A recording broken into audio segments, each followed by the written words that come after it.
To go back to Iqbal's specific point, that the cause reached by argument, not the cause in itself, but in the argument,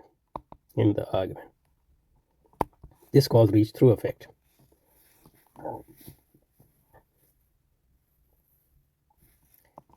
This cannot be regarded as necessary being, because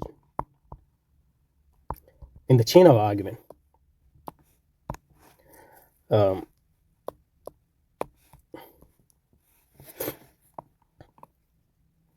effect is necessary for cause as much as cause is necessary for effect. In fact, effect is more necessary, because without effect, the whole argument would not have even, initiated. So what's the cogency of this argument? I think it looks a very, very, on the face of it, convincing point, but I don't think it's a good point. Why? Because it's confusing two meanings of necessity. Although I would assume that even if it is not a good argument, it actually makes the point.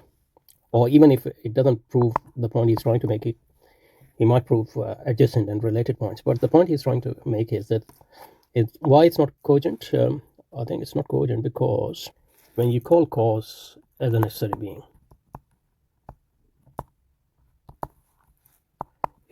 you are calling it necessary being whether you have a right to it or not, as necessary being in itself, in the sense that it doesn't need, it's not dependent on any cause for its existence and its being, and everything else depends on it for its existence and being. But that's a totally different thing from saying that in the argument, effect is as necessary for cause as cause is necessary. That might be true, like in the argument, but from that we can't deduce that in reality, in their being, effect and cause are necessary in the same way, because in their being, one is claimed to be necessary in the sense that it doesn't depend on any other thing and doesn't need any explanation. On the other hand, effect not only depends on other being for its existence, it's very existent, but also it does need explanation. So in that sense, the two claims are different. But I think we can still take Iqbal's point that even though this is a necessary being and effect is a contingent being, it is ironic that in the argument, both are necessary in some way to each other. But at the end of, ultimately,